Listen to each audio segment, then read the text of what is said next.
The dimly lit Pentagon conference room fell silent as Agent Sarah Mitchell spread the classified documents across the table. "These schematics were supposed to be destroyed in 1972, she said, her voice tense.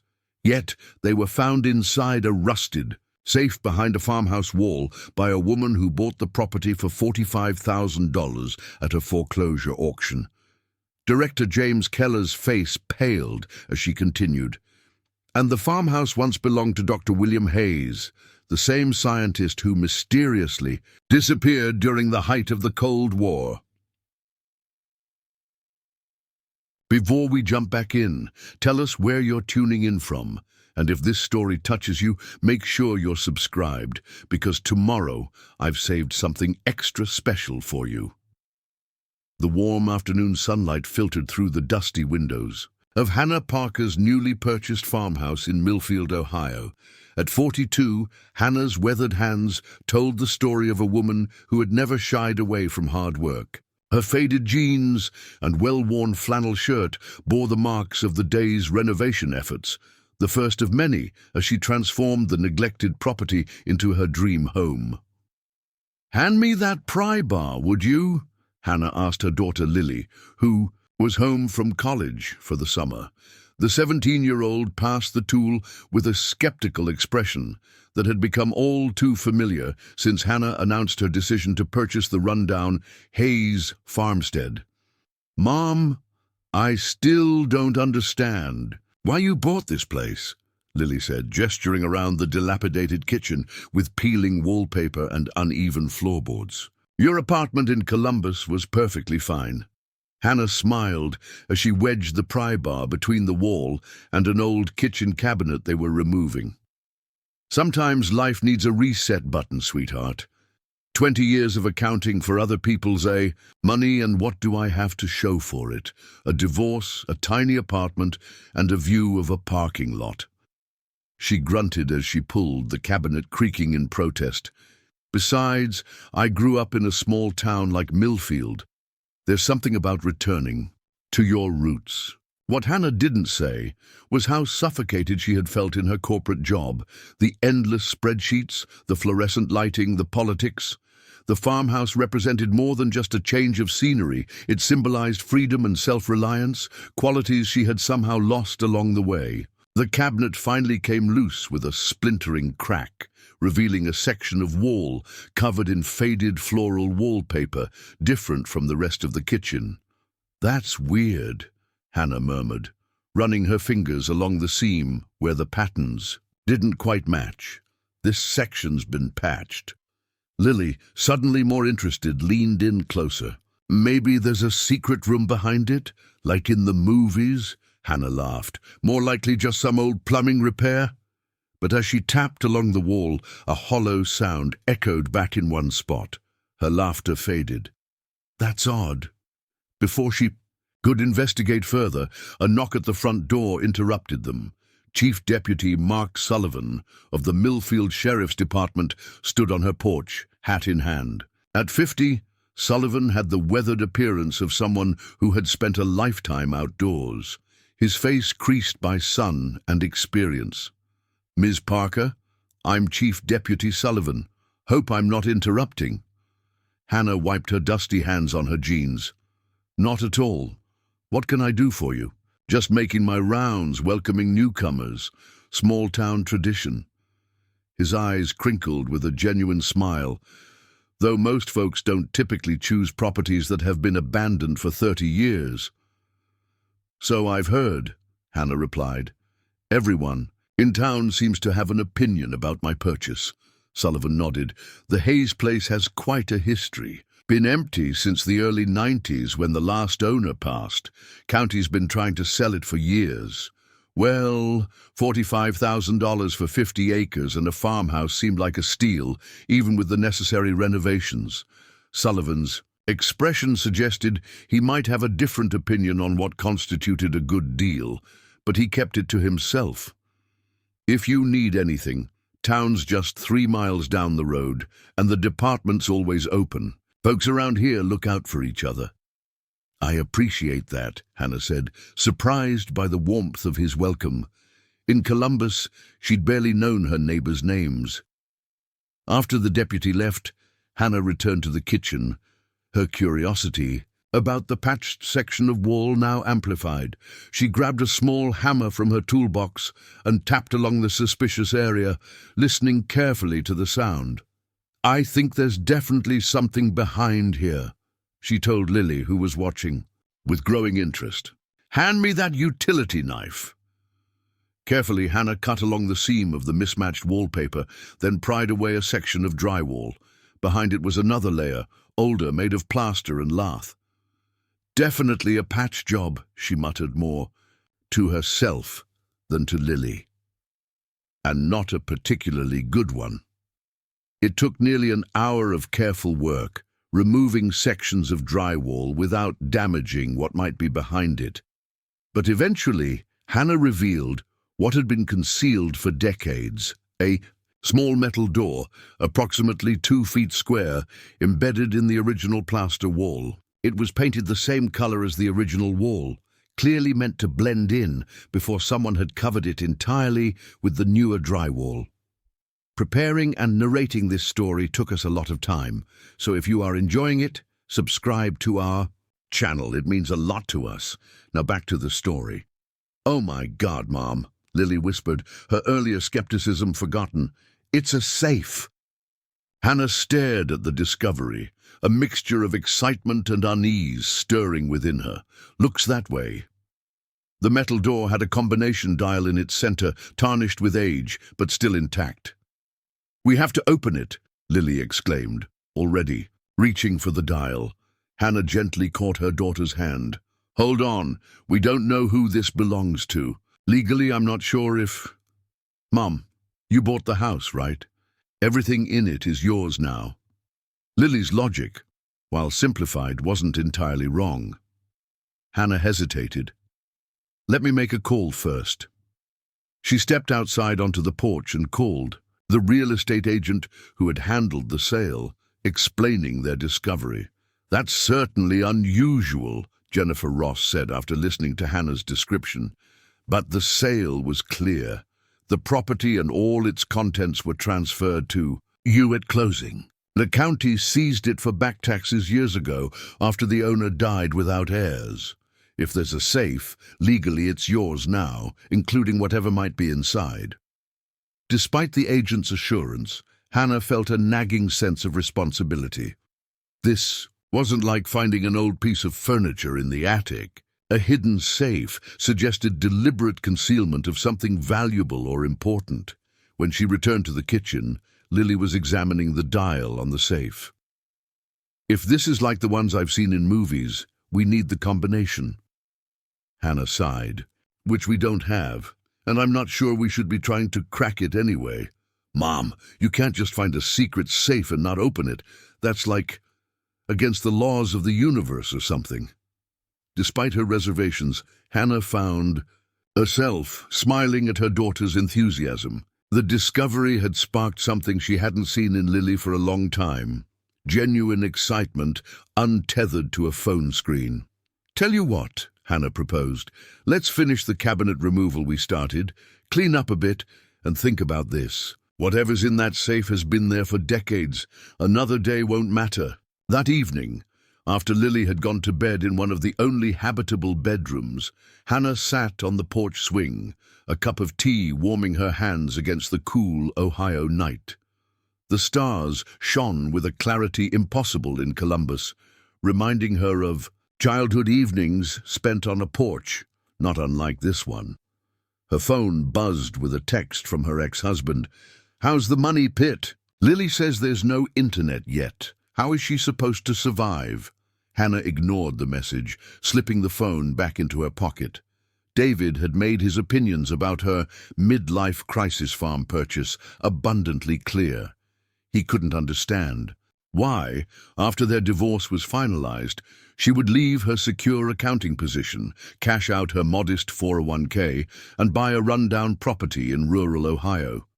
Sometimes Hannah wasn't entirely sure herself. But sitting here, listening to the chorus of cicadas and feeling the gentle sway of the porch swing, she felt more at peace than she had in years. The safe, though, troubled her thoughts.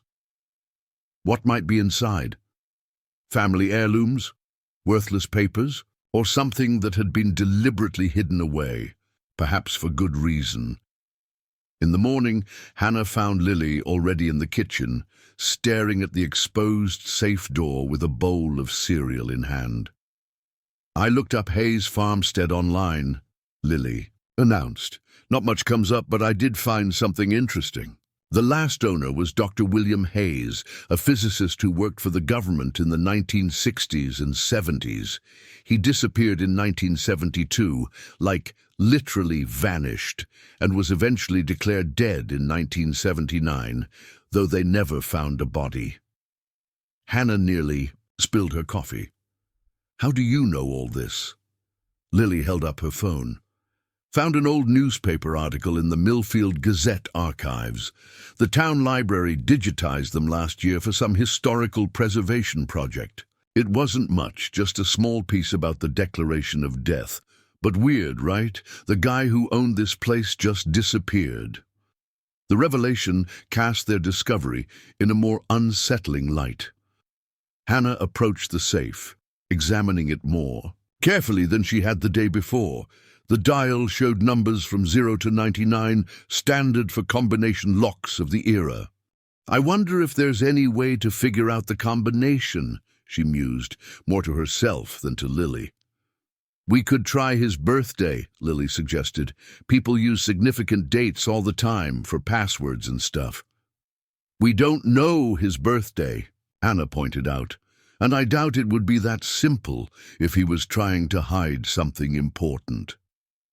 For the next hour, they worked on removing more cabinets, but Hannah found her attention repeatedly drawn to the safe. During a water break, she made a decision. "I think we should tell Deputy Sullivan about this," she said. "If Dr. Hayes was involved with the government and disappeared under mysterious circumstances, this might be more complicated than finding someone's old jewelry box." Lily looked disappointed. "Do we have to? It's our house now." "Yes, but Hannah searched for the right words. "Sometimes being responsible means acknowledging when something might be beyond our understanding. If there's nothing significant inside, no harm done. But if there is..." They found Deputy Sullivan at the small sheriff's department office in downtown Millfield, a brick building that looked like it hadn't changed much since the 1950s. He listened attentively as Hannah described their discovery and what Lily had learned about Dr. Hayes. "I remember some stories about Hayes," Sullivan said when she finished. "Before my time on the force, but local legends stick around. Brilliant scientist, they said. Kept to himself, mostly. The disappearance caused quite a stir back then." "Do you think we should be concerned about the safe?" Hannah asked. Sullivan considered this. "Let me make a few calls. In the meantime, I'd appreciate if you didn't try to open it just yet." They agreed, and Sullivan promised to stop by the farmhouse later that day. As Hannah and Lily drove back to the property, Lily didn't bother hiding her frustration. "We just handed over our mysterious discovery to the cops," she complained. "They'll probably just confiscate whatever's inside."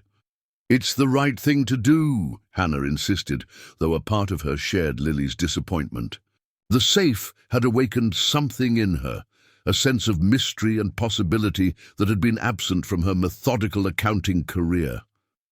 When they arrived home, Hannah noticed a black sedan parked in their driveway. A man in a suit leaned against it, straightening as they approached. "Miss Parker," he called as Hannah stepped out of her car. "I'm Agent Thomas Reed, FBI."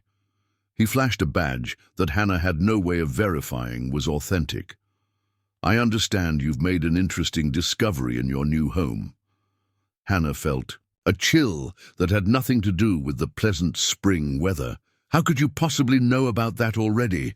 We just left the sheriff's office 20 minutes ago." Reed's smile didn't reach his eyes.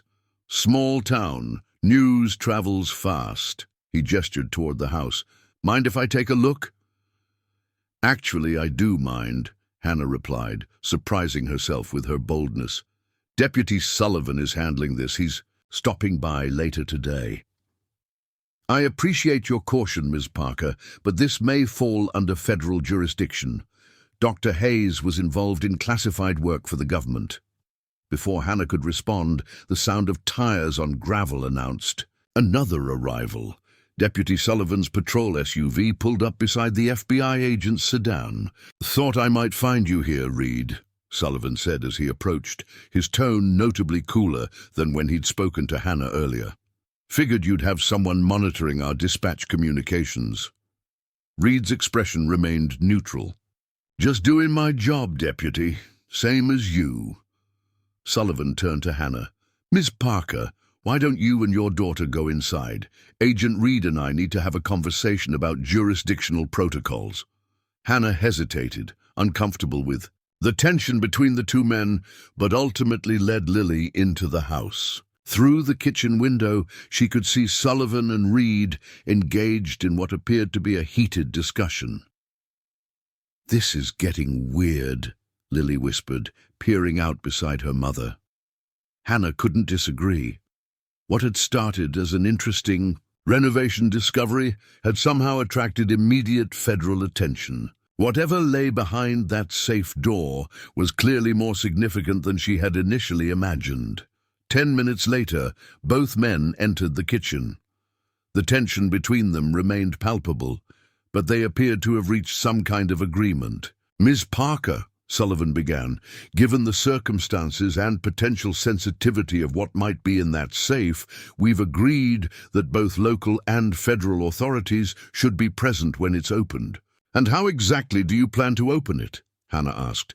"We don't have the combination." "I've called for a specialist," Reed answered. "Someone who can open it without damaging the contents." He checked his watch. "They should be here within the hour." True to his word, a locksmith arrived 45 minutes later, though Hannah doubted most locksmiths traveled with an FBI escort or carried equipment in cases marked with government seals. The man, introduced only as Mr. Abrams, studied the safe with focused intensity. "Mosler, circa 1960s, he announced after his examination. "Good craftsmanship. This wasn't your standard home safe. It's a scaled-down version of models used for sensitive government documents." Hannah felt increasingly out of place in her own kitchen as Abrams set up equipment designed to detect the safe's internal mechanics. Using a stethoscope-like device connected to amplification software on a laptop, he began the painstaking process of listening for the subtle clicks of the locking mechanism. Lily watched the process with fascination, while Hannah found herself growing more anxious by the minute. The presence of federal agents suggested whatever lay inside the safe could disrupt the simple, peaceful life she had envisioned for herself in Millfield. After nearly 2 hours of methodical work, Abrams announced he had the combination. The room fell silent as he turned to Agent Reed. "Before I open this," Reed said, addressing Hannah directly, "I need to make something clear. If this safe contains what we suspect it might, classified government documents or materials, they remain federal property regardless of your ownership of the house." Hannah nodded her understanding, though the situation felt increasingly surreal. Abrams turned the dial with precision, right to 42, left to 17, right to 89, left to 53, right to 11. A faint click signaled the release of the locking mechanism. He stepped back, allowing Agent Reed to approach. With a sense of ceremony that seemed almost theatrical, Reed pulled the safe door open. Inside, illuminated by the kitchen lights, lay several items. A stack of manila folders with faded "classified" stamps clearly visible on their covers, a small metal box, and what appeared to be a journal bound in cracked leather. Reed carefully removed the folders first, opening the top one just enough to confirm its contents before quickly closing it again. His expression revealed nothing, but his posture stiffened noticeably. "As I suspected," he said, placing the folders in a secure case his escort had prepared. "These are classified documents that never should have left secure government facilities." Next came the metal box. Reed opened it cautiously, revealing a collection of film negatives and what appeared to be microfilm reels, each in a protective sleeve with coded labels. "Those too," he murmured, transferring them to the case.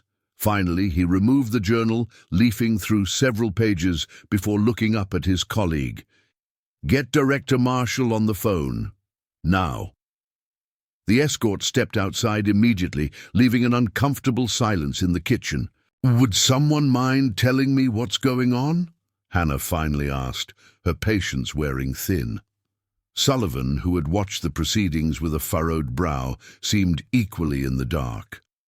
"I think we all deserve some explanation, Agent Reed." Reed closed the journal and placed it with the other items before responding. Dr. William Hayes was a theoretical physicist who worked on a classified project codenamed Cerberus during the height of the Cold War. In 1972, he reportedly became disillusioned with the project's direction and disappeared with sensitive materials. There was an extensive manhunt, but he was never found. "What was Project Cerberus?" Lily asked, unable to contain her curiosity. Reed's gaze shifted to her briefly. "That remains classified information." Hannah felt a growing unease. "So, these materials have been sitting in my kitchen wall for what, 50 years? "It appears so," Reed confirmed, which raises significant questions about what happened to Hayes himself. The FBI escort returned, speaking quietly to Reed. The agent's expression changed subtly before he addressed Hannah again. "Ms. Parker, Director Marshall would like to speak with you directly. Additionally, we'll need to conduct a more thorough search of the property to ensure there are no other hidden materials." "Wait a minute," Hannah protested. "You can't just search my entire house without a warrant." Sullivan stepped forward. "She's right, Reed. You've recovered the classified materials, but any additional searching requires proper documentation." "Dumb." The standoff was interrupted by a new arrival, a woman in her early 50s, with short silver hair and the unmistakable bearing of someone accustomed to authority. She entered without knocking, accompanied by 2 additional agents. "Ms. Parker," she said, extending her hand, "I'm Director Catherine Marshall, FBI Special Projects Division. I apologize for the intrusion, but this matter has significant national security implications." Hannah reluctantly shook the offered hand. "So I'm gathering, but I still don't understand why this involves tearing apart my home." "I'm not here to tear apart anything," Marshall assured her. "In fact, I'd like to speak with you privately, if possible." Sullivan started to object, but Hannah raised a hand to stop him. "It's okay. We can talk in the living room." Once seated in the dusty room with its outdated furniture that Hannah hadn't yet had time to replace, Marshall's professional demeanor softened slightly. "Miss Parker, what I'm about to tell you is not common knowledge, even within government circles. Dr. Hayes wasn't just any scientist. He was pioneering theoretical work that even by today's standards would be considered revolutionary." "What kind of work?" Hannah asked. "Energy-related research, the kind that, if developed, could have dramatically altered the global balance of power." Marshall paused. The official story was that he defected, taking his research with him. But there were always those who doubted that narrative, who believed he might have hidden his work rather than delivering it to foreign powers. Hannah glanced toward the kitchen, where the safe's contents were being carefully catalogued. "And you think that's what we found? His research?" "Possibly part of it. The journal appears to be his personal notes, which may help us understand what actually happened to him and his work." Marshall studied Hannah thoughtfully. "Tell me something. Why did you purchase this particular property?" The question caught Hannah off guard. "It was affordable. I wanted to leave the city. Start over after my divorce. Why? No family connection to the area? No previous knowledge of Dr. Hayes or this house's history? None whatsoever. I literally found it online in a county tax auction listing." Marshall nodded, seemingly satisfied with the answer. "Sometimes coincidences are just coincidences." Though in my line of work, I've learned to be skeptical of them. Their conversation was interrupted by Agent Reed, who entered with a concerned expression. "Director, we've found something else. Under the floorboards in the main bedroom." Marshall rose immediately. "Show me." They followed Reed upstairs to what Hannah had claimed as her bedroom. The agents had pulled back the worn carpet to reveal several floorboards that had clearly been modified to be removable. Beneath them, in a space that would normally house insulation or wiring, lay a metal cylinder approximately 2 feet long and 6 inches in diameter. "Don't touch it," Marshall ordered, as one of the agents reached toward the object. "We need a containment team here now." Hannah felt her heart rate accelerate. "Is that dangerous?" "Potentially," Marshall admitted, "though not in the way you might think." Within 30 minutes, the farmhouse had been transformed into what resembled a military operation. A team in specialized equipment carefully extracted the cylinder, placing it in a containment vessel that seemed excessive for an object of its size. Throughout the process, Hannah and Lily were kept at a distance, watched over by Deputy Sullivan, who appeared increasingly out of his depth, but determined to provide some buffer between the local residents and the federal agents. "I'm sorry about all this," Sullivan said quietly as they observed the activity from the porch. "When you reported the safe, I had no idea it would escalate to this level." "Neither did I," Hannah replied, wondering what remained of her dream for a peaceful country life. "Do you think they'll let us stay in the house?" "I'll make sure of it," Sullivan assured her, though Hannah wasn't certain he had the authority to guarantee anything of the sort. As evening approached, Director Marshall found Hannah again. "We've removed the sensitive items, but we'll need to conduct a thorough sweep of the entire property over the next few days. We can arrange for accommodations in town if you prefer, not to stay during that process." Hannah felt a surge of defiance. "This is my home. I'm not leaving unless you have a legal order forcing me to do so." Marshall's expression softened slightly. "I understand your frustration, Ms. Parker, but what we've found here today has implications beyond what I can fully explain." Dr. Hayes's work was decades ahead of its time. Theoretical concepts that even now push the boundaries of what we consider possible. "And the cylinder?" Hannah asked. "A prototype device based on those theories. We're still assessing its condition and functionality, but its mere existence confirms suspicions some have held for 50 years, that Hayes didn't defect, but went into hiding to prevent his work from being weaponized." The revelation left Hannah momentarily speechless. Her simple farmhouse renovation had uncovered what amounted to a Cold War mystery, complete with classified research and prototype technology. "What happens now?" she finally asked. "We secure the materials, analyze them, and determine their current relevance to national security," Marshall replied. "As for you and your daughter, once we've ensured the property contains no other hidden surprises, you can continue with your renovation plans. And if I decide I don't want to stay after all this, the government would be interested in purchasing the property should you choose to sell." Hannah considered this unexpected option. The prospect of walking away with a likely generous payout was tempting, especially given the day's disturbing developments, yet something held her back. Perhaps the same inexplicable pull that had drawn her to the property in the first place. "I need time to think," she said finally.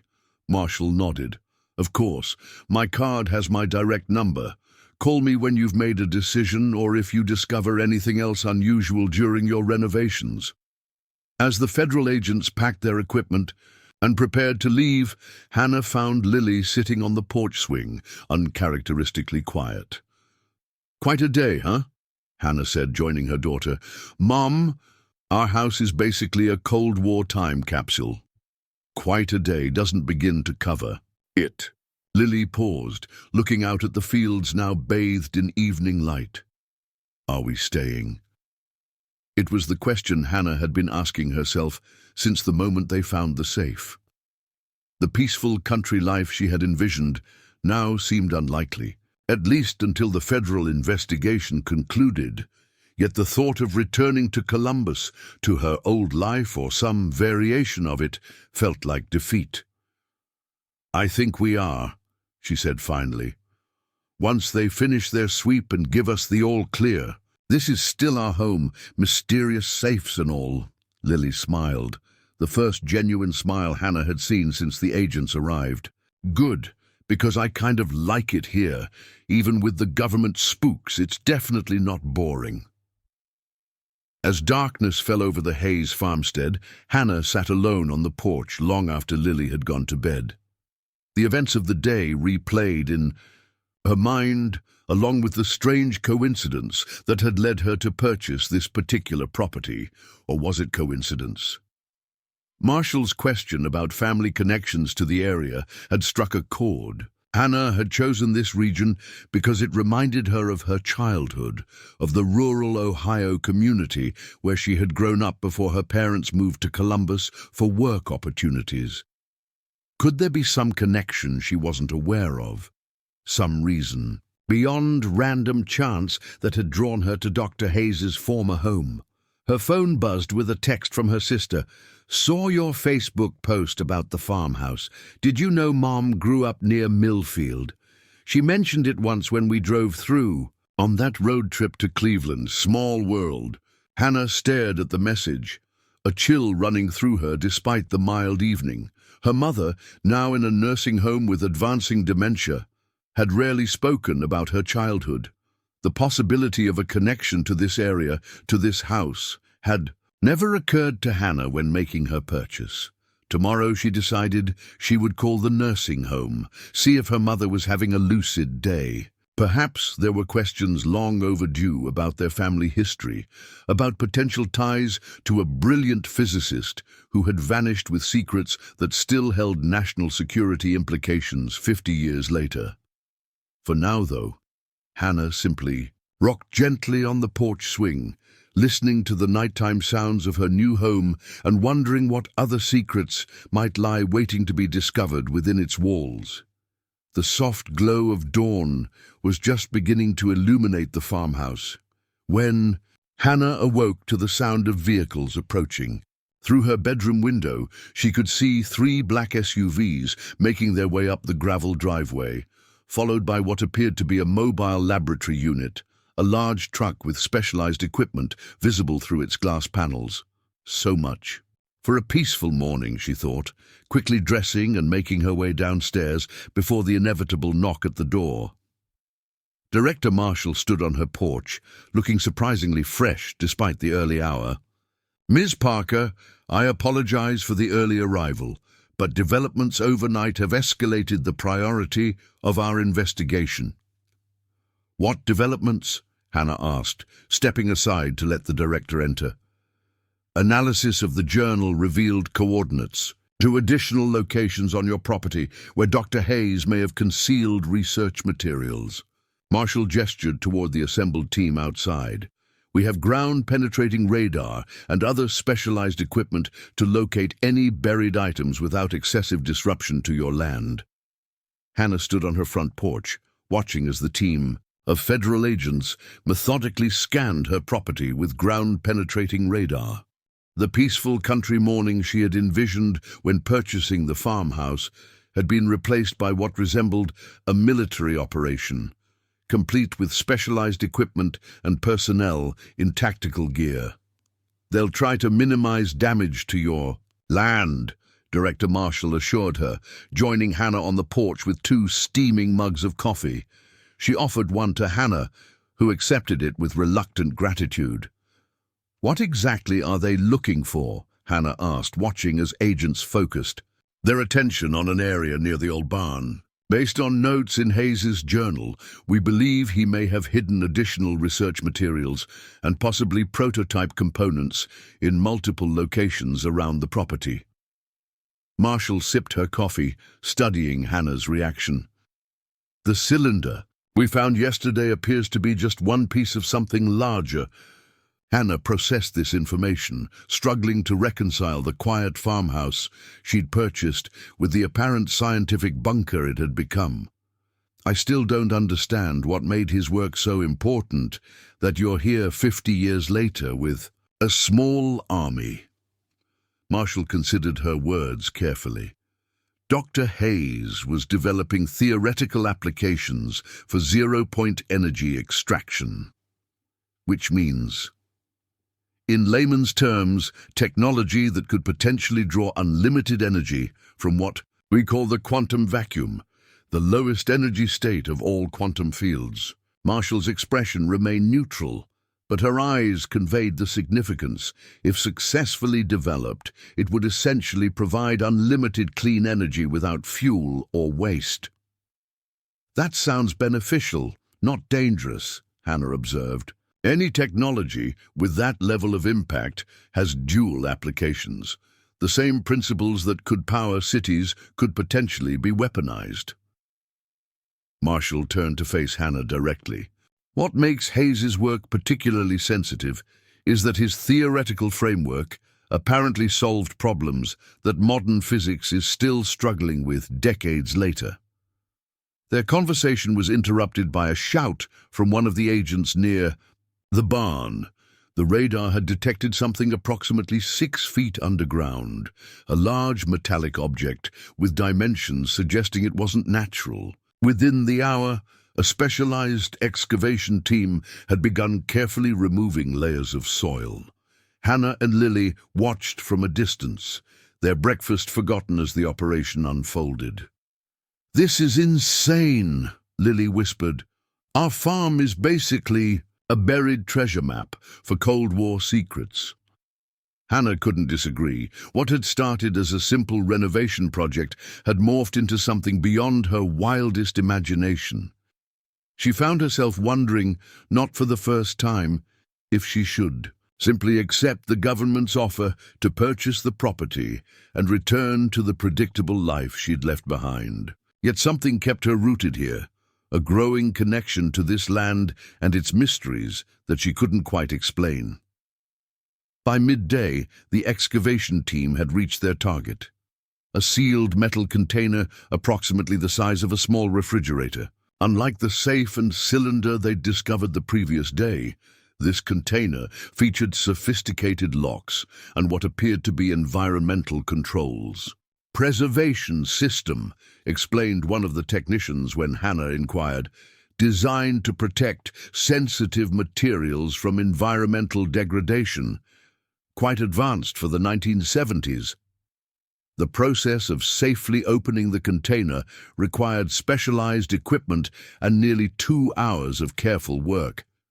When finally unsealed, it revealed a collection of research materials more extensive than what they'd found in the house. Laboratory notebooks filled with complex equations, prototype schematics, and several sealed glass containers holding materials Hannah couldn't identify. Marshall oversaw the careful cataloging and removal of each item, her expression growing increasingly tense as the contents were revealed. When the last item had been secured in specialized transport containers, she stepped away to make a phone call that, despite her lowered voice, clearly conveyed urgency. "The situation has escalated," Marshall informed Hannah upon returning. "What we've found confirms Hayes was much further along in practical applications than anyone suspected. I've requested additional resources to complete a comprehensive survey of the entire property." "How long will that take?" Hannah asked, concerned about the growing disruption to her renovation plans. "Several days, possibly longer. I understand this is inconvenient, but—" "Inconvenient!" Hannah interrupted, her patience finally breaking. "This is my home. I sank my life savings into this property to start over, not to host a government excavation project indefinitely." Marshall's professional demeanor softened slightly. "Ms. Parker, I understand your frustration, but what we're discovering here has implications far beyond your renovation timeline. Hayes's work represents potentially transformative technology, the kind that could reshape global energy infrastructure and, by extension, geopolitical power dynamics." Before Hannah could respond, Deputy Sullivan's patrol vehicle came up the driveway, parking alongside the government vehicles. He approached with obvious concern, taking in the excavation site and assembled federal personnel. "Ms. Parker," he greeted her, deliberately positioning himself between Hannah and Director Marshall. "Just checking in to make sure everything's proceeding according to protocol. Mayor's been getting calls about the activity out here." "Everything's proceeding according to federal security protocols, Deputy," Marshall replied, her tone professional but firm. "Though I appreciate your concern for Miss Parker's well-being." Sullivan turned to Hannah. "You doing all right with all this? Looking pretty intense for what started as finding an old safe." "I'm fine," Hannah assured him, though fine, hardly. Captured the whirlwind of emotions she was experiencing. "Just trying to understand what's happening to my property." "Your property rights are being respected," Marshall interjected. "We're simply securing materials that legally remain government property regardless of their location." Sullivan's skeptical expression suggested he might have a different interpretation, but before he could respond, another agent approached. With news, the ground-penetrating radar had identified 2 more anomalies, both significantly larger than what they'd already excavated. As the day progressed, Hannah found herself in the surreal position of watching her farmland transformed into an archaeological dig for Cold War secrets. The additional sites yielded more containers, each filled with research materials, prototype components, and documentation that caused visible excitement among the scientific personnel Marshall had brought to the scene. By evening, Hannah's kitchen had become an impromptu command center, with secured laptops displaying data analysis and senior agents in hushed conversation. Lily, despite initial excitement about the drama unfolding on their property, had retreated to her room, overwhelmed by the invasion of their space. "We need to talk," Hannah said, finding Director Marshall reviewing documents at the kitchen table. "This operation has completely taken over my home. I need some clarity on when it ends and what happens next." Marshall set aside the documents with a sigh that suggested the weight of what they were discovering. "Ms. Parker, I've been authorized to make you a formal offer for the property. The government is prepared to pay 3 times its market value, which would allow you to purchase a comparable or better property elsewhere without the complications of this." She gestured to the operation around them. "And if I refuse? Then we continue our recovery operation with your cooperation, which could take weeks given what we're discovering. Once completed, the property would remain yours, though with certain restrictions regarding future excavation or development." Hannah considered this, the practical part of her mind recognizing the financial sense in accepting the offer. Yet, something deeper held her back, a growing conviction that her presence here wasn't mere coincidence. "I need to speak with my mother," she said finally. Marshall's expression shifted subtly. "Your mother?" "Yes, I recently learned she grew up in this area. Given everything that's happening, I need to understand if there's a connection I'm unaware of." "I see." Marshall studied Hannah with new interest. "That would certainly be relevant information. When do you plan to speak with her?" "Tomorrow. She's in a nursing home in Columbus with advancing dementia. Her lucid periods are unpredictable, but morning visits are usually best." "I'll arrange for transportation if you'd like to go first thing," Marshall offered, her sudden helpfulness triggering Hannah's suspicion. "That won't be necessary. Lily and I can drive ourselves." "Of course, though given the security situation here, I'd prefer to send an agent with you, for your protection." Hannah recognized the offer for what it was: surveillance thinly disguised as security. "Fine, 1 agent in a separate vehicle. We leave at 7. The following morning dawned clear and cool, with mist rising from the fields surrounding the farmhouse. Hannah and Lily departed as planned, followed at a discreet distance by a black government sedan. The 2-hour drive to Columbus gave Hannah Time to organize her thoughts and questions, though she had limited hope for coherent answers given her mother's condition. Pinewood Care Center was a modern facility with well-maintained grounds and a staff that greeted Hannah by name. Her regular visits before moving to Millfield had established her as one of the more attentive family members. "She's having a good morning," the nurse informed them, leading the way to Eleanor Parker's room. "Been talking about her childhood farm quite a bit today, actually." Hannah felt a chill at this coincidence. Really? That's unusual. Memory is funny that way, especially with dementia patients. Sometimes old memories surface with surprising clarity, while yesterday remains a fog. Eleanor sat in a comfortable chair by the window, her thin white hair neatly combed, wearing a cardigan, despite the warm room. At 84, her once strong frame had diminished, but her eyes lit with recognition as Hannah and Lily entered. "There's my girl," she said, reaching out with frail hands. "And Lily, too. What a wonderful surprise." Hannah embraced her mother gently, noting that today did indeed seem to be one of her better days. "Mum, we've come to ask you about something important, about your childhood in Millfield." Eleanor's expression brightened further. "Millfield. The sweetest strawberries grew wild there down by Miller's Creek. Papa would take me fishing, and we'd bring home trout for supper." The memories flowed with unusual clarity. "Do you remember a family named Hayes?" Hannah asked carefully. "Or a scientist who lived there in the 1960s and 70s? Eleanor's smile faded, her gaze turning inward as if searching dusty mental archives. "Hayes, William Hayes, the mysterious man on the hill." Her voice dropped to a near whisper. "Papa said he was doing important work, that we shouldn't bother him." Hannah exchanged a glance with Lily, who had taken out her phone to record the conversation. "Did you know him personally?" "Not supposed to talk about it," Eleanor murmured, her lucidity wavering. "Papa said it was a secret, government business." Hannah leaned closer, sensing they were approaching something significant. "What secret?" "Mum, what did your father do?" "Papa worked the Hayes farm." Eleanor's eyes suddenly focused with startling clarity. "Not our land, but he cared for it like it was. The special building behind the orchard? That's where Dr. Hayes worked.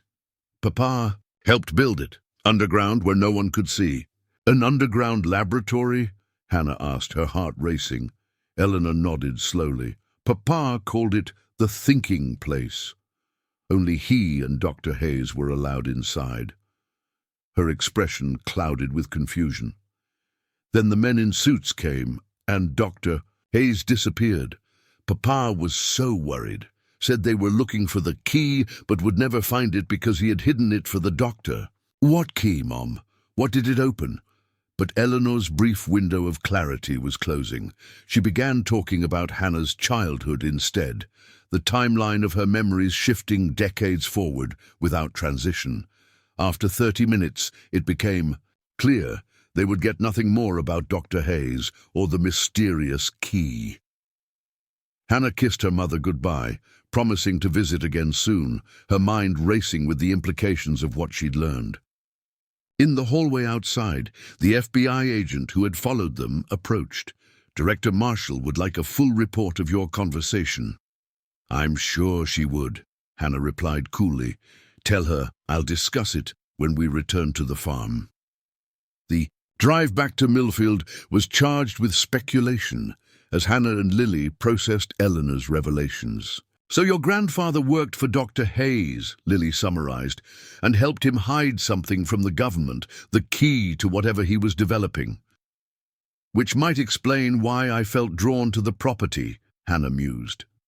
"Maybe I heard stories as a child that I don't consciously remember." "Or maybe it's fate," Lily suggested. "Maybe you were meant to find what your grandfather helped hide." Hannah wasn't generally inclined toward mystical explanations, but the series of coincidences leading her to purchase this specific property did seem to defy rational explanation. When they arrived back at the farmhouse, the excavation operation had expanded significantly.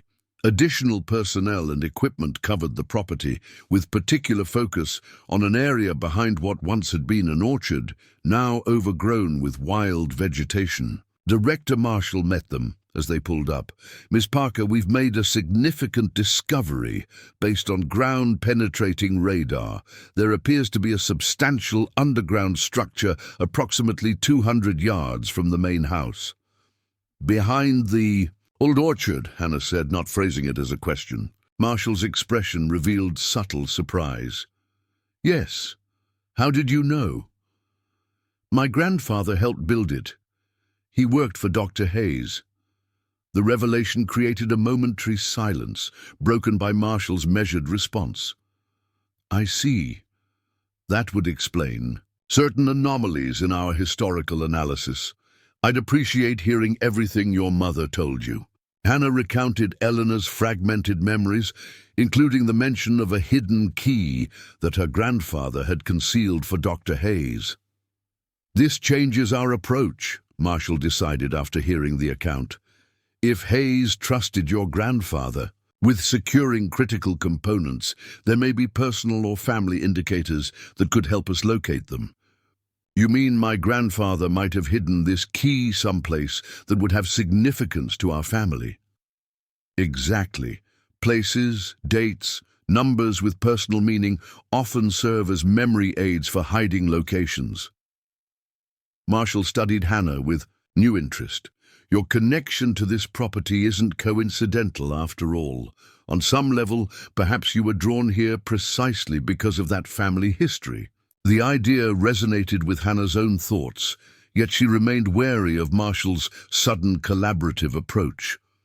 The director clearly saw her now as a potential asset in locating whatever remained hidden, rather than merely a property owner to be managed. As evening approached, the excavation team uncovered the entrance to the underground structure Eleanor had mentioned, a reinforced concrete bunker with a sophisticated locking mechanism that had somehow evaded detection during previous government searches decades earlier. "Remarkable engineering," commented the lead technician examining the entrance. "The composition mirrors the surrounding soil's density and moisture content almost perfectly. Standard detection methods from the 1970s would have missed it completely." Opening the sealed entrance required specialized equipment and several hours of careful work. As darkness fell, powerful lights illuminated the operation, casting long shadows across the farmland and giving the scene an otherworldly quality.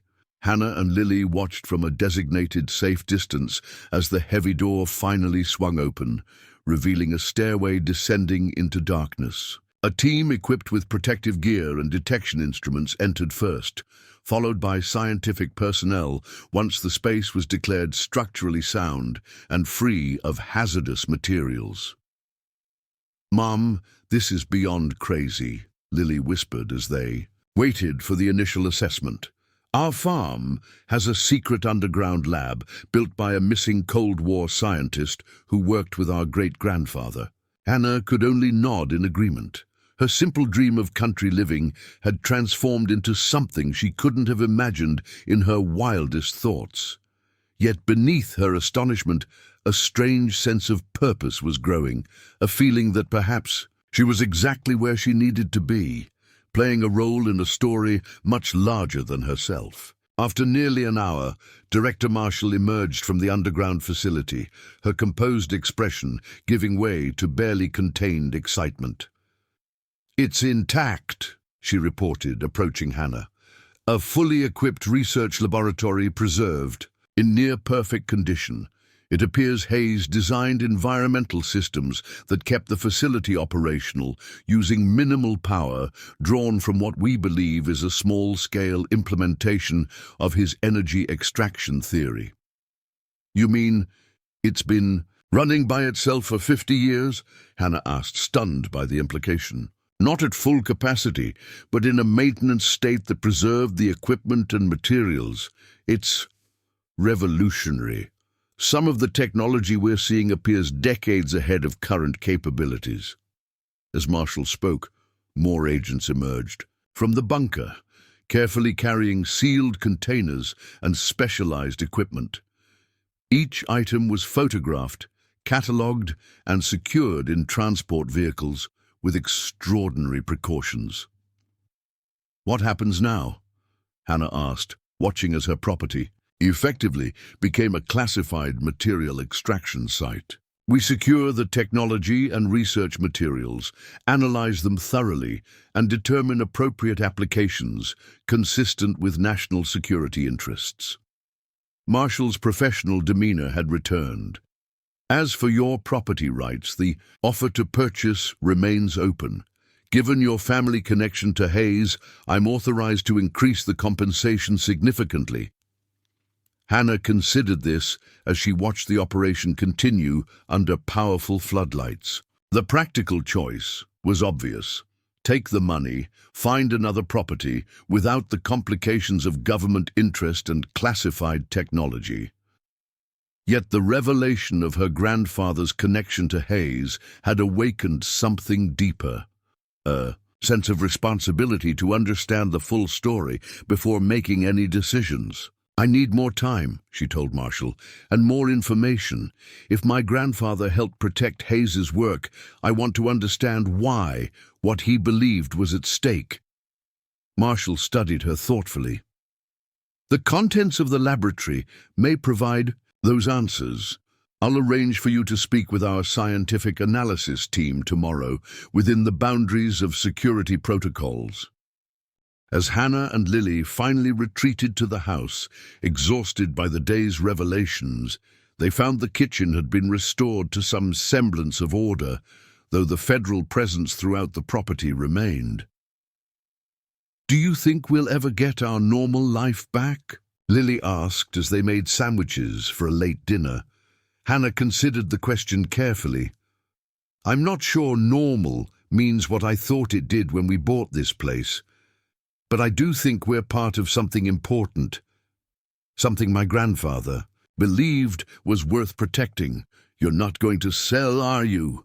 Lily's question reflected growing understanding of her mother's character. "Not until I understand what we're really involved in." Hannah gazed out the window at the floodlit excavation site. "There's a reason this property came to us. I want to know what it is before I walk away." Later that night, unable to sleep, despite her exhaustion, Hannah sat on the porch swing, watching the continued activity around the underground laboratory. The warm spring air carried the scent of freshly turned earth and blooming honeysuckle, ordinary, reassuring smells that contrasted with the extraordinary circumstances. Her phone lit up with a text from Deputy Sullivan. "Checking in. You holding up okay with the Fed invasion?" The message brought an unexpected smile. Sullivan's concern seemed genuinely personal rather than professionally obligatory. "Managing," she typed back. "Turns out my grandfather worked for Dr. Hayes. Family connection I never knew about." His response came quickly. "That explains a lot. Small towns have long memories. Some old-timers mentioned your family name seemed familiar."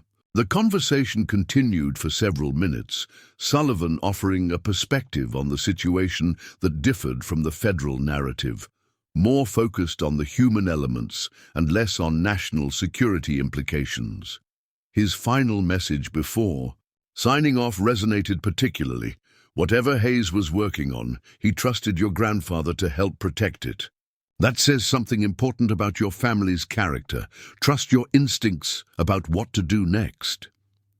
Hannah set her phone aside, those words echoing in her mind as she continued rocking gently in the porch swing. Across the darkened fields, federal agents worked through the night, extracting the scientific legacy of a man who had disappeared rather than surrender his discoveries to government control. A man who had trusted her grandfather with secrets that remained valuable 50 years later. Tomorrow would bring more revelations, more decisions to make. But for now, Hannah allowed herself to simply exist in this unexpected moment, where the ordinary farm she had purchased for a fresh start had revealed itself to be anything but ordinary, and where her search for a simpler life had instead connected her to a legacy more complex and significant than she could have imagined. The gentle creaking of the porch swing accompanied her thoughts until exhaustion finally overcame curiosity, and she retreated inside to catch a few hours of sleep before dawn brought the next chapter in the unfolding mystery of the Hayes farmstead and her family's connection to its secrets. Sunrise painted the eastern sky in brilliant oranges and pinks as Hannah stepped onto the porch with her coffee. Despite having slept only a few hours, she felt strangely energized, as if the unfolding mystery had awakened something dormant within her. The federal teams had worked through the night, their powerful floodlights only recently extinguished as daylight rendered them unnecessary. Director Marshall approached across the dew-dampened lawn, looking remarkably composed despite what had clearly been an all-night operation. "Good morning, Ms. Parker. We've completed the initial extraction of materials from the laboratory. Our scientific team is ready to brief you, as promised." Hannah nodded, surprised Marshall had remembered that commitment amid the flurry of discoveries. "Let me check on Lily first and get properly dressed." Inside, she found her daughter already, awake and researching on her laptop. "Mom, I've been digging into Grandpa James's history. There's almost nothing online about his connection to Dr. Hayes, but I found this." She turned the screen to show a digitized newspaper clipping from 1969, a grainy photograph of a community picnic with a caption listing attendees. Among them, William Hayes and assistant James Parker. My grandfather wasn't just a farmhand, Hannah realized. He was Hayes's research assistant. Which explains why Hayes trusted him with hiding whatever this key is, Lily agreed. He understood the science. This revelation added another dimension to the mystery and to Hannah's sense of responsibility. If her grandfather had been directly involved in the research, not merely maintaining the property, his decision to help conceal Hayes's work carried even greater significance.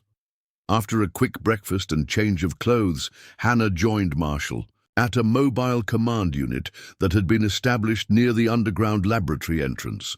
Inside, she found a team of scientists reviewing materials extracted from the facility, their expressions reflecting a mixture of excitement and disbelief. "Ms. Parker, this is Dr. Elias Chen, our lead physicist." Marshall introduced a middle-aged man whose intense focus momentarily lifted as he acknowledged Hannah with a nod. "What you've uncovered on your property," he began without preamble, "represents a theoretical framework that leapfrogs current understanding of quantum field manipulation by decades. Hayes wasn't merely theorizing, he had developed working prototypes." "Of what exactly?" Hannah asked. "A device capable of extracting energy directly from quantum vacuum fluctuations, what laypeople might call zero-point energy." Dr. Chen gestured to components carefully arranged on a specialized workbench. "These are parts of a scalable system that, if assembled and activated, could theoretically generate unlimited clean energy without fuel or waste products." "Like a perpetual motion machine?" Hannah asked skeptically. "I thought those were physically impossible." "They are," Chen confirmed, "but this isn't perpetual motion. It's tapping into the fundamental energy state of the universe itself, energy that exists everywhere, all the time. The theoretical framework has existed for decades, but creating functional technology to harness it has remained elusive. Until now." He led her to a display showing complex schematics recovered from the laboratory. "Hayes solved problems we're still struggling with today," His approach to quantum field manipulation is elegant, revolutionary. Then why hide it? Hannah asked. Wouldn't this benefit humanity enormously? Marshall answered this question. Hayes's journal entries suggest he became concerned about weaponization applications. The same principles that could provide unlimited clean energy could potentially be adapted to create devastatingly powerful weapons. When his government sponsors pushed for military applications, he made the decision to disappear with his research. Taking the knowledge off the board entirely, Hannah murmured, beginning to understand her grandfather's involvement. But he didn't destroy it. He preserved it. For future generations, Chen confirmed. His notes indicate he believed humanity needed time to develop ethical frameworks capable of responsibly managing such powerful technology. He intended for his work to remain hidden until certain conditions were met. What conditions? Hannah asked. That's where we encounter a problem, Marshall admitted. The assembled system requires what Hayes referred to as a quantum phase key, a calibration device that synchronizes the energy extraction components. Without it, the system remains incomplete and inoperable. Hannah immediately made the connection. The key my grandfather hid for him. Precisely, Marshall confirmed, and despite our thorough search of the laboratory and property, we haven't located it. Given your family connection, we believe Hayes and your grandfather may have concealed it using information only meaningful to your family. The implication hung in the air. Hannah's cooperation had just become exponentially more valuable to the government's efforts. What had begun as a simple property rights negotiation had evolved into something far more complex. I need some time to process this, Hannah said, her mind already racing with the implications, and to look through family records that might provide clues. Of course, Marshall agreed, though Hannah detected the careful control behind her accommodating tone. We'll continue analyzing the recovered materials. Your insights would be invaluable whenever you're ready to share them. Back at the farmhouse, Hannah found Lily continuing her research into their family history. Together, they sorted through the limited personal items Hannah had brought from Columbus, old photographs, her grandfather's pocket watch, and a small box of keepsakes that had belonged to Eleanor before her memory began to fade. Nothing stands out as obviously related to a scientific key, Hannah sighed after an hour of examination. Maybe we need to think differently, Lily suggested. If Great-Grandpa was hiding something important, he wouldn't make it look important. It could be disguised as something ordinary. The insight struck Hannah as profoundly true, not just about their current search, but about life itself. The most significant things often appeared ordinary until you understood their context and meaning. Her phone rang, interrupting this reflection. Deputy Sullivan's name appeared on the screen. Hannah, there's something you should know, he said without preamble when she answered. You've been asking around town about your grandfather and Hayes. There's an old-timer at the retirement community, Walter Simmons, who worked for the county surveyor's office back in the day.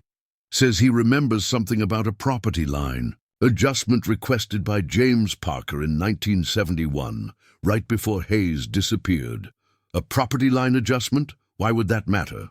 Because according to Simmons, your grandfather specifically requested that an old oak tree at the north end of the property be surveyed as falling within his own adjacent land, not the Hayes property. Seemed peculiar enough that Simmons remembered it 50 years later. Hannah felt a surge of excitement. My grandfather owned land adjacent to Hayes's property. 5 acres that eventually sold to the Wilsons in the 1980s after your grandfather moved away. It's been absorbed into the Wilson farm now, but the property line markers should still be there, and apparently so is the oak tree. You're incredible, Hannah told him, grateful for this local knowledge no federal database would contain. Can you take me there? Meet you at your north property line in 30 minutes, Sullivan agreed. I know exactly where to look. Hannah and Lily set out immediately, deliberately avoiding the command center and federal teams still processing the underground laboratory. The property stretched farther north than Hannah had yet explored, leading eventually to a line of weathered fence posts marking the boundary with what was now the Wilson farm. Sullivan's patrol SUV was parked alongside the fence when they arrived. He stood waiting, dressed in casual clothes rather than his uniform, suggesting he was here unofficially. The old property records show your grandfather's parcel started about 50 yards that way, he explained, pointing north across what was now a cornfield, and if Simmons's memory is accurate, the oak tree should be... He turned, scanning the horizon. Right there. He indicated a massive oak standing, alone in the field about 100 yards away, its broad canopy creating an island of shade in the otherwise open farmland. We'll need to ask the Wilsons for permission to access their field, Hannah said, already reaching for her phone. Already handled, Sullivan assured her with a smile. Bart Wilson was one of my first calls. He's curious about what's happening. At your place. The whole town is, but he's happy to let us check out the old tree. They made their way across the field, Sullivan leading them along the edge to minimize impact on the growing corn. As they approached the ancient oak, Hannah was struck by its magnificence, a living monument that had likely stood for centuries, witnessing the land change hands from Native Americans to settlers to farmers to whatever would come next. What exactly are we looking for? Lily asked as they reached the tree. I'm not sure, Hannah admitted. Something that might have significance to my grandfather, a hiding place for this key everyone's searching for. Sullivan studied the massive trunk. Old trees like this often have hollows or natural cavities. Your grandfather might have utilized one. For the next 30 minutes, they examined every accessible part of the tree, knots, hollows, spaces between major roots. Hannah was about to suggest they needed climbing equipment to check the higher branches when Lily called out from the far side of the trunk. Mum, look at this! Hannah circled the massive oak to find Lily pointing at a section of bark where something had been carved decades earlier. Weather and the tree's natural growth had distorted the carving, but the initials were still legible. JP plus EM. James Parker and Eleanor Mitchell, Hannah whispered, recognizing her grandparents' maiden name. Their initials, like a typical sweetheart carving, Sullivan observed, wouldn't draw attention but would have obvious significance to your family. Hannah ran her fingers over the weathered carving, feeling a connection to her grandparents. Young love that had eventually led to her mother's birth, and ultimately to her own existence. As she traced the simple plus between the initials, she noticed it was carved deeper than the surrounding letters. This plus sign feels different, she murmured, pressing against it experimentally. To her astonishment, the seemingly solid wood gave way slightly under pressure. A small section of bark, cunningly crafted to blend perfectly with the surrounding tree, pivoted inward to reveal a hollow space. Inside lay a metal container approximately the size of a cigar box, sealed against the elements. He built a hidden compartment into the tree, Lily marveled, right under their initials, where no stranger would think to look. Hannah carefully removed the container, surprised by its substantial weight. The metal showed minimal corrosion, despite decades of concealment within the living tree. Should we open it here? She asked, glancing at Sullivan. Probably best to examine it somewhere private, he advised, casting a meaningful look toward her property where federal activities continued. My office has a secure room used for evidence processing. We could use that. The decision made, they returned to their vehicles and followed Sullivan into town, the metal container secure in Hannah's bag. The Millfield Sheriff's Department occupied a modest brick building on Main Street, quiet on a weekend morning with only a dispatcher visible at the front desk. Sullivan led them to a small but well-organized room in the back. "We use this for processing sensitive evidence. No surveillance, completely secure." Hannah placed the container on the examination table, studying it carefully before attempting to open it. The lid featured no obvious locking mechanism, but closer inspection revealed a small, circular indentation that appeared designed for a specific key. "I don't suppose your grandfather's belongings included any unusual keys?" Sullivan asked. Hannah shook her head, then paused as realization struck. Wait, his pocket watch. She reached into her bag for the antique timepiece she'd brought. From Columbus, one of the few items she had inherited from her grandfather, the watch was a beautiful piece, sterling silver with an ornate design on its cover. Hannah had always assumed the small metal rod attached to the watch chain was a standard winding key, but looking at it now, she noticed its unusual shape might match the indentation on the container. With trembling fingers, she detached a key from the chain and tried it in the container's lock. It slid in perfectly, turning with a smooth click that suggested remarkable craftsmanship. The lid opened to reveal contents that initially appeared mundane: a leather-bound journal, a small wooden box, and what looked like an old photograph. Hannah carefully removed the photograph first. It showed her grandfather standing beside Dr. Hayes in front of the farmhouse, both men smiling. The back bore a handwritten date, July 16th, 1969, and a single sentence: "The day humanity reached for the stars." The moon landing, Sullivan noted, seemed significant that they documented being together on that specific day. Next came the journal. Unlike the scientific notebooks recovered from the underground laboratory, this appeared to be personal in nature. Hannah opened it carefully, finding entries in her grandfather's handwriting that she recognized from birthday cards of her childhood. The first page contained a message that brought tears to her eyes. "To my granddaughter Hannah, if you are reading this, then events have unfolded as Will and I hoped they might. The responsibility now passes to you, exactly as it should." "He knew," Hannah whispered. "Somehow he knew I would be the one to find this."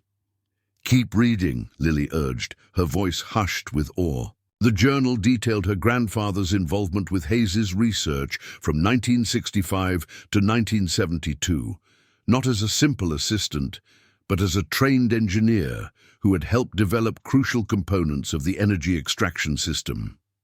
The entries described his growing concern as government officials began pushing for weaponization of the technology, and his ultimate decision to help Hayes protect the research from misuse. The final entry, dated October 9, 1972, recounted Hayes's disappearance and James Parker's solemn promise to safeguard the critical calibration device, the quantum phase key, until the time was right for the technology to be rediscovered. Lastly, Hannah opened the wooden box. Inside lay a device unlike anything she had seen before. A crystalline structure embedded in what appeared to be platinum, with microscopic circuitry visible beneath its transparent surface. Despite its obvious technological sophistication, it possessed an almost artistic beauty. "The quantum phase key," Hannah said with certainty. "It doesn't look 50 years old," Lily observed. "It looks futuristic." Because Hayes was decades ahead of his time, Hannah realized, carefully returning the device to its protective box. "The question now is, what do we do with it?" Sullivan, who had remained respectfully silent as they examined the contents, spoke carefully. "Those federal agents will tear your property apart looking for this, and once they know you've found it, they'll do whatever necessary to acquire it." "I know," Hannah agreed. "But my grandfather and Hayes went to extraordinary lengths to keep this technology from being weaponized. I can't just hand it over without understanding the implications." "The journal mentioned a contingency," Lily pointed out. Something about Hayes establishing alternate security measures. Hannah quickly found the passage Lily referenced. Should circumstances require activation of the backup protocol, we'll establish contact with trustees who share our concerns about military applications. The Sanctuary Foundation maintains resources to protect the technology until humanity demonstrates readiness for its potential. The Sanctuary Foundation, Hannah repeated. I've never heard of it. I might be able to help with that, Sullivan said, surprising both women. Before becoming a deputy, I worked private security for several technology-focused non-profits. There were rumors about an organization that protected whistleblowers and sensitive innovations from government overreach. They never used the name openly, but sanctuary was a code word in certain circles. Hannah studied him with new appreciation. You're not just a small-town deputy, are you? Sullivan's smile held secrets of his own. Millfield suited my desire for a quieter life after some complicated years, but I still maintain certain connections that might be useful in your current situation. As they considered their next steps, Hannah's phone rang. Director Marshall. Miss Parker, our teams have completed the property survey and found nothing resembling the quantum phase key. Given your family connection to the situation, I'm hoping you might have insights you're now willing to share. Hannah made a split-second decision. Actually, Director, I've been researching family records and may have found something relevant. I'll return to the property shortly to discuss it. After ending the call, she turned to Sullivan and Lily. I need time to read through this journal completely and understand what my grandfather and Hayes intended. Can you help me buy that time? Sullivan nodded without hesitation. The Wilsons' farm has a hunting cabin on their back acreage, where you could review everything undisturbed. I can let Marshall believe you're following up on family connections in town. Voodoo, and I can create a digital backup of everything, Lily added, already reaching for her phone to photograph the journal pages. Just in case. Within 30 minutes, Hannah was settled in the rustic but comfortable cabin, surrounded by the journal and her grandfather's materials, while Sullivan returned to her property to manage the federal presence with a carefully crafted story about Hannah meeting with elderly residents who might have family information. Alone with the remarkable legacy that had inexplicably found its way to her, Hannah began methodically reading every page of her grandfather's journal. The technical details occasionally surpassed her understanding, but the ethical considerations and personal reflections spoke directly to her heart. James Parker had been a principled man, caught between patriotic duty and moral obligation, ultimately choosing to protect humanity from technology it wasn't yet ready to wield responsibly. His written voice, reaching across decades to his granddaughter, conveyed certainty that his decision was right, despite the personal and professional sacrifices it had required. As afternoon shadows lengthened across the cabin floor, Hannah found the guidance she sought in her grandfather's final journal entry. The power to transform humanity's relationship with energy carries with it tremendous responsibility. Hayes. And I believe this discovery belongs not to any single government or corporation, but to all humanity. When the time comes for this technology to emerge, it must do so with transparent governance and ethical oversight that transcends national interests. The key you now possess is more than a component, it is a choice. Choose wisely, knowing that some paths once taken cannot be undone. Trust yourself as I trust you, though we may never meet in this life. Your inheritance is not this device, but the opportunity to shape the future it could create. Hannah closed the journal, her grandfather's words resonating deeply. The coincidences that had led her to purchase the Hayes farmstead now appeared as something more significant. Perhaps not mystical fate, but the culmination of choices and values transmitted through generations of her family. Her phone buzzed with a text from Sullivan, Marshall growing impatient. Says scientific team has identified crucial gap in system that matches dimensions of missing component. How do you want to proceed? The moment of decision had arrived sooner than Hannah had hoped. She looked again at the quantum phase key resting in its wooden box, beautiful, powerful, and potentially world-changing. Her grandfather had protected it for decades, believing someday the right person would make the right choice about its future. That responsibility had now passed to her, an ordinary woman who had simply wanted a fresh start on a quiet farm, who had instead discovered an extraordinary legacy and the courage to honor it. With renewed clarity, Hannah typed her response. To Sullivan, tell Marshall I'm on my way back, and contact your Sanctuary Foundation connections. It's time to finish what my grandfather started. As she gathered the materials to return to the farmhouse, Hannah felt a profound sense of purpose, unlike anything in her previous life. The accounting career that had once defined her seemed distant and small compared to the choice she now faced. This wasn't just about a valuable scientific discovery or government secrets. It was about humanity's relationship with power itself and whether transformative technology would emerge under ethical governance or be weaponized by those who saw only its destructive potential. The simple woman who had purchased a foreclosure farmhouse to escape her past had unwittingly discovered her future and perhaps helped shape the world's. The Pentagon's secure briefing room fell silent as Admiral James Reynolds spread classified photographs across the table. These components belonged to Dr. William Hayes, a physicist who vanished in 1972, he stated, his voice commanding attention. For 50 years, we believed his research was lost or destroyed. The Admiral's gaze swept across the assembled officials.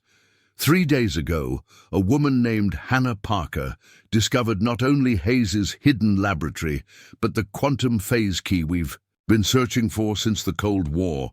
The technology could revolutionize global energy production or create weapons of unimaginable power. Sunset painted the sky in brilliant hues as Hannah's car approached the farmhouse.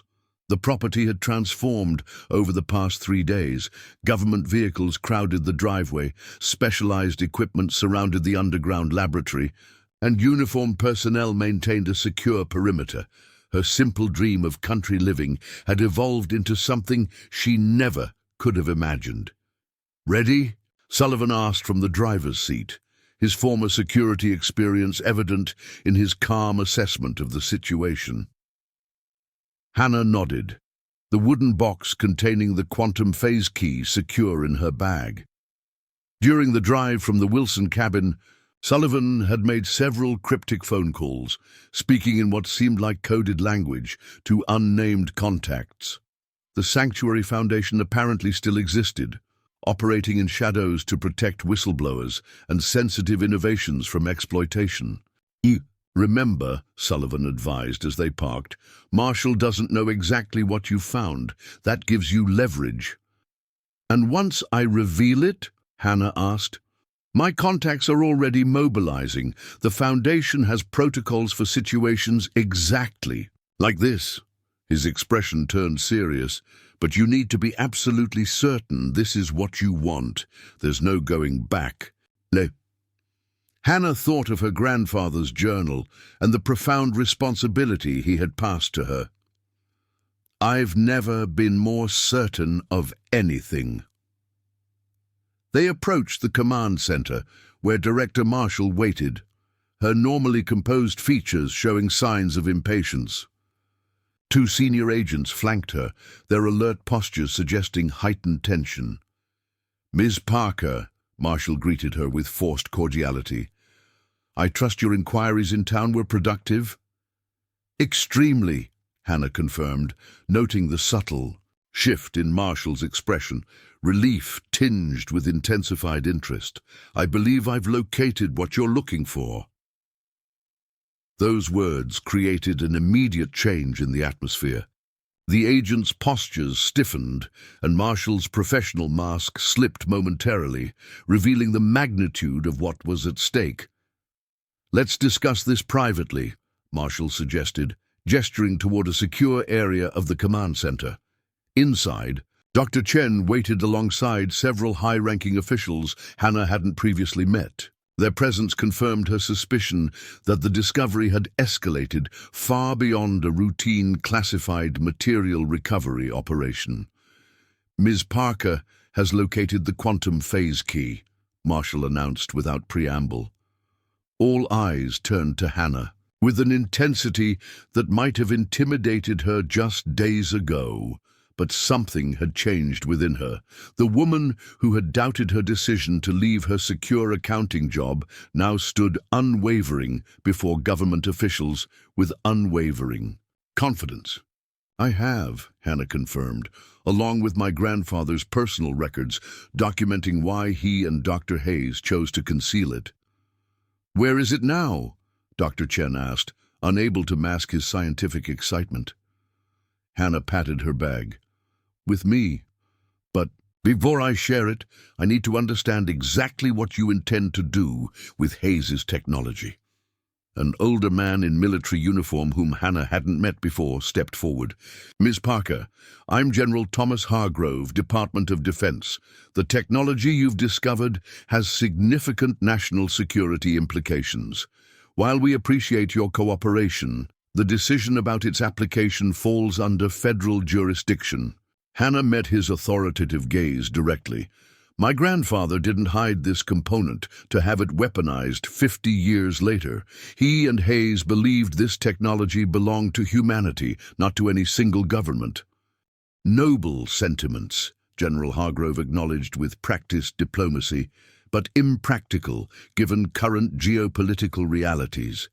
We live in a world where technological advantages must be maintained to ensure national security. And who decides how that advantage is used? Hannah challenged. The same institutions that Hayes fled from when they pushed for weaponization in 1972. Marshall intervened before the general could respond. Ms. Parker, we understand your concerns. The recovered materials indicate Hayes envisioned peaceful applications. I assure you, energy development remains our primary interest. Primary, but not exclusive, Hannah noted, catching the careful wording. A tense silence followed before. Marshall continued with calculated transparency. Any technology with this potential necessarily has dual applications. Our responsibility is to explore all possibilities while ensuring it doesn't fall into adversarial hands. Hannah nodded, having expected precisely this position. I understand your perspective. Now I need you to understand mine. She removed her grandfather's journal from her bag, opening to a passage she had marked. My grandfather wrote this the day Hayes disappeared. Today, we made a choice that history will judge. The power to transform how humanity generates energy cannot belong to generals or politicians, but to all people. What we protect is not just a device, but a future where technology serves humanity rather than threatening its existence. She closed the journal, meeting each gaze around the table. I've made my decision about the quantum phase key. I'll provide it under one non-negotiable condition: complete transparency, public disclosure of the technology, international oversight of its development, and legally binding prohibitions against weaponization. The stunned silence that followed was broken by General Hargrove's incredulous response. That's completely unacceptable. This technology falls under national security classification at the highest level. Then we're at an impasse, Hannah replied calmly, because I won't be responsible for introducing a technology that could either save our planet or destroy it without proper safeguards. Ms. Parker, Marshall interjected, her tone carefully measured. While your ethical concerns are admirable, you need to understand the legal reality. The technology developed by Hayes during his government employment remains federal property.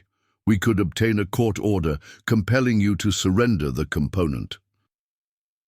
You could try, Hannah agreed, but first you'd have to explain to a judge why a 50-year-old energy technology was being kept from the public during a climate crisis.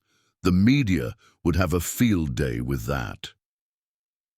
The implicit threat of publicity hung in the air. For decades, Hayes's work had remained a classified secret, but Hannah's discovery threatened to drag it into public view, a prospect clearly unwelcome to everyone in the room except Hannah herself. There may be a middle path, suggested Dr. Chen, breaking the standoff. A structured disclosure program that addresses both national security concerns and ethical oversight. Before anyone could respond, a commotion outside interrupted the tense negotiation. Sullivan appeared at the door, his expression conveying urgent information for Hannah alone. "Excuse me," she said, stepping outside briefly. "They're here?" Sullivan murmured once they were alone. "Positioned and ready, your call." Hannah nodded, making her final decision. She returned to the conference room with renewed determination. "I've given you my terms," she stated clearly. "But there's something you should know. I've ensured the complete technical documentation from my grandfather's records has been securely transmitted to multiple independent parties. If anything happens to me, or if attempts are made to seize the key without meeting my conditions, Hayes's complete research will be published globally, simultaneously, through channels you cannot stop." The bluff, if it was a bluff, landed with seismic impact.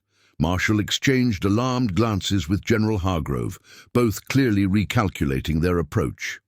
"You're risking classified information falling into dangerous hands," Hargrove warned. "I'm ensuring powerful technology isn't controlled exclusively by any single government," Hannah countered. "Just as my grandfather and Hayes intended." What followed was 4 hours of intense negotiation, with Hannah standing firm despite mounting pressure. Sullivan remained nearby, occasionally exchanging text messages with unseen allies while providing moral support through his steady presence. Finally, as midnight approached, Director Marshall conceded the essential point. "We can establish a special oversight committee with international scientific representation and transparency protocols." She slid a hastily drafted document across the table. "This framework addresses your core concerns while protecting legitimate security interests." Hannah reviewed the proposal carefully. It outlined a phased disclosure process, initial sharing with key allies, followed by broader scientific community engagement, and eventually public announcement of the core technology's clean energy applications. Most importantly, it established legally binding oversight, preventing weaponization research. "This is acceptable in principle," Hannah acknowledged, "but requires one addition. I want a seat on the Oversight Committee, not for myself, but for a representative of the Sanctuary Foundation, the organization Hayes established to protect whistleblowers and ethical innovation." Marshall's eyes narrowed. "This is the first I'm hearing of such an organization." "They've operated in the background for decades," Hannah explained, "and they're very good at staying there. Dr. Hayes apparently created the foundation precisely for situations like this, where technological breakthroughs require ethical guardianship." After a tense consultation with her superiors by secure phone, Marshall reluctantly agreed to this final condition. The amended agreement was signed by all parties shortly after midnight. With the formal agreement secured, Hannah finally removed the wooden box from her bag and placed it on the conference table. All eyes fixed on the quantum phase key as Dr. Chen carefully examined it, his scientific excitement temporarily overriding the political tension. "Extraordinary craftsmanship," he murmured. "The crystalline matrix appears to be a custom-grown semiconductor with quantum entanglement properties. This is revolutionary, even by today's standards." "Will it work with the components you've recovered?" Hannah asked. In theory, yes. Hayes designed his system with remarkable modularity. Each component was created to function even if technical standards evolved around it. The next phase unfolded rapidly. Teams of scientists worked through the night, integrating the quantum phase key with the components recovered from the underground laboratory. Hannah, despite her exhaustion, remained present throughout the process, bearing witness to the culmination of her grandfather's legacy. Near dawn, Dr. Chen announced they were ready for initial power-up of a scaled-down version of Hayes's energy extraction system. In a specially prepared area adjacent to the underground laboratory, the assembled components hummed with building energy. "Initiating quantum field alignment," announced a technician, monitoring complex instruments. "Particle resonance stabilizing. Field containment nominal." Dr. Chen turned a final calibration dial, and the system fully activated. A soft blue glow emanated from the core, where the quantum phase key interfaced with the extraction matrix. Power readings on the monitoring equipment rose steadily, surpassing expected levels while remaining completely stable. "It works," Dr. Chen stated, his scientific reserve cracking with genuine awe. "Clean energy extraction directly from quantum. Vacuum fluctuations. No fuel input, no waste output." He turned to Hannah. "Your grandfather and Hayes achieved what we're still theorizing about 50 years later." General Hargrove, watching from a careful distance, seemed torn between military concern and genuine appreciation of the achievement. "The strategic implications are significant. The humanitarian implications are greater," Hannah countered. "Imagine a world with abundant, clean energy available to all people. No more resource wars, no more energy poverty, no more environmental destruction from fossil fuels. If managed responsibly," Marshall added pointedly. "Which is why the Oversight Committee and transparency protocols are non-negotiable," Hannah reminded everyone present. The negotiated agreement now sat in her bag, her leverage to ensure the technology served humanity rather than narrow interests. As the sun rose over the Hayes farmstead, casting golden light across fields that had hidden revolutionary secrets for half a century, Hannah stepped outside for a moment of quiet reflection. The simple life she had sought in purchasing this property had transformed into something far more complex and far more meaningful. Sullivan joined her on the porch, respecting her silence while offering his supportive presence. "You've done something remarkable," he finally said. "Most people would have taken the money and walked away." Hannah shook her head. "I couldn't. Not after reading my grandfather's journal. He knew someday someone would have to make this choice, to either protect Hayes's vision or surrender it to the same forces he fled from. I don't think he knew it would be me, but he trusted his family's values would guide whoever found it." "Your grandfather would be proud," Sullivan said with certainty. "So what happens now?" Lily asked, looking between Hannah and Sullivan. Hannah took a deep breath, considering the future that had unexpectedly opened before her. "Now we honor the agreement. I'll work with the Oversight Committee to ensure a transparent development and—" She looked back at the farmhouse she had purchased for such different reasons. "We continue our renovation. This is still our home. With a secret underground laboratory," Lily added with a grin, "which will be converted to a proper research facility under the agreement," Hannah clarified. "But the farmhouse and land remain ours." 3 months later, Hannah stood before a podium in Washington, D.C., her formerly quiet life transformed beyond recognition. Beside her stood international scientific leaders, government representatives, and members of the newly formed Quantum Energy Oversight Committee. The public announcement of Hayes's breakthrough technology had been carefully choreographed, according to the agreement she had negotiated that momentous night. "Today, we announce a technological breakthrough that promises to transform humanity's relationship with energy," began the Secretary of Energy. After rigorous validation and security review, we are initiating the Hayes Clean Energy Initiative, an international collaboration to develop and deploy quantum vacuum energy extraction systems worldwide. When it was Hannah's turn to speak, she felt the weight of her grandfather's journal in her pocket, her touchstone throughout the whirlwind of events following her discovery. Dr. William Hayes and my grandfather James Parker believed this technology belonged not to any single nation or corporation, but to all humanity, she began, her voice steady despite the global audience watching the broadcast. They protected it until the world was ready, until we could approach such power with wisdom and responsibility. She looked out at the assembled dignitaries and press. The energy challenges facing our planet know no borders. The climate crisis threatens all nations equally. It is therefore fitting that this solution emerges not through competition, but through cooperation, transparent, ethical, and accessible to all people. The transition from anonymous accountant to the public face of history's most significant energy breakthrough had not been easy.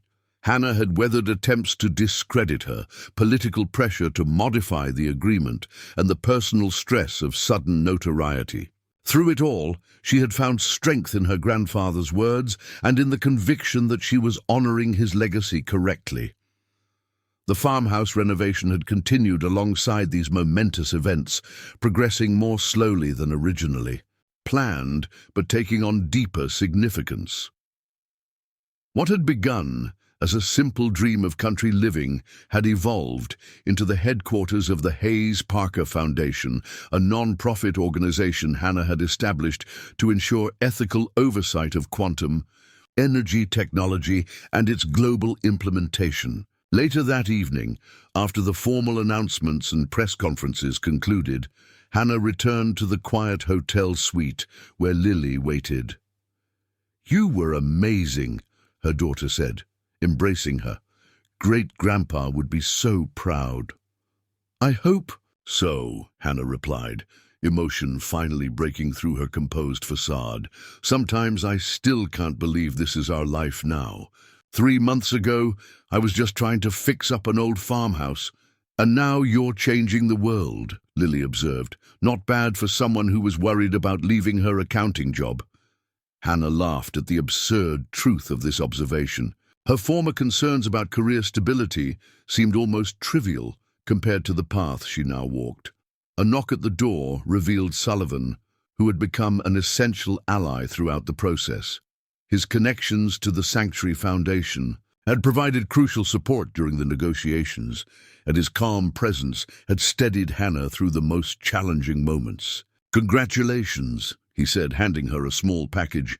"This arrived at the Foundation headquarters today. I thought you should have it immediately." The package contained a weathered envelope addressed simply to the finder. Inside was a letter dated 1972, written in unfamiliar handwriting that Hannah immediately recognized as belonging to William Hayes himself. "If you're reading this," the letter began, "then James kept his promise, and the quantum phase key has finally emerged when needed most. I don't know who you are or when you're reading these words, but I trust James's judgment that the key would find the right hands at the right time." The letter continued, providing context for Hayes's decision to disappear and conceal his research. "I could not allow my life's work to become a weapon when its purpose was to liberate humanity from energy scarcity. Some called this decision treason. I considered it the highest form of patriotism, loyalty not to a single nation, but to humanity itself. The path you've chosen by bringing this technology forward under protective conditions rather than surrendering it to those who would control it demonstrates courage I recognize and admire. You will face opposition, perhaps even danger, but know this: history will remember your choice as a turning point when humanity chose wisdom over power, cooperation over domination. The quantum energy technology is my scientific legacy, but how it enters the world is your moral legacy. Guard it well. The letter was signed simply William Hayes, with a postscript. I have lived a quiet but fulfilling life under a new identity, watching humanity's progress from afar. My only regret is that I cannot witness the moment when my work finally serves its intended purpose. That privilege belongs to you. Hannah read the letter twice, then passed it to Sullivan and Lily. Hayes's words from across 5 decades confirmed. She had made the right choice, the choice he and her grandfather had hoped for when they concealed the technology until the world was ready. He knew, Hannah said softly, he knew someday someone would face this exact decision.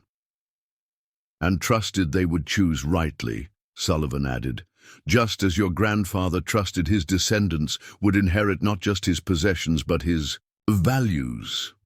The following day, Hannah returned to the farmhouse in Millfield, her sanctuary amid the growing public attention. The renovation had progressed beautifully, with the original character of the house preserved, while updates made it comfortable and functional. The underground laboratory had been properly secured and modernized, now serving as the first prototype facility for the Hayes technology under international oversight.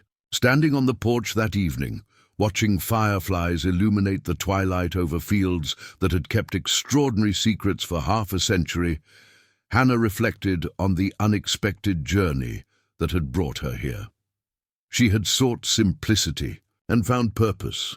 She had purchased a foreclosure property and inherited a world-changing legacy. Most importantly, she had discovered in herself a courage she hadn't known she possessed. Courage to stand firm against immense pressure, to choose the difficult right over the expedient wrong, to see beyond immediate self-interest toward a greater good. The simple woman who had uncovered a hidden safe behind her farmhouse wall had transformed not just her own life, but potentially the course of human history. In that transformation lay a profound truth. Extraordinary impact often emerges from ordinary lives when ordinary people make extraordinary choices. As darkness settled over the Hayes farmstead, Hannah looked up at stars, now representing not just beauty, but possibility, a future where clean, abundant energy might free humanity to reach further into that cosmic expanse. The legacy she had discovered behind her farmhouse wall was not merely a technological breakthrough, but a moral challenge spanning generations. A challenge she had accepted with courage her grandfather had somehow known she possessed. The Pentagon briefing room fell silent as the presentation concluded. Admiral Reynolds gestured to the energy output readings displayed on the screen. 3 months into the Hayes initiative, prototype systems are exceeding all performance projections. International implementation protocols are proceeding according to the Parker Agreement. A senior official leaned forward. And the weaponization potential? Contained, Admiral Reynolds confirmed. The oversight structure has proven remarkably effective. Ms. Parker's insistence on transparency and ethical guidelines has actually accelerated development by facilitating unprecedented international scientific collaboration. So a simple woman who bought a foreclosure property has essentially dictated global energy policy, another official observed, with mixed disbelief and respect. Not dictated, Reynolds corrected, transformed. Sometimes the most profound vision comes from those untainted by institutional blindness. Hannah Parker saw what we couldn't, that Hayes's technology could unite rather than divide, that its greatest power lay not in destruction, but in creation. He closed the briefing folder. History will record this as the moment humanity chose a different path. All because one ordinary woman made an extraordinary choice when facing powers that would have overwhelmed most of us. There's a lesson there, gentlemen, about where true strength resides. Up next, you've got two more standout stories right on your screen. If this one hit the mark, you won't want to pass these up. Just click and check them out. And don't forget to subscribe and turn on the notification bell so you don't miss any upload from us.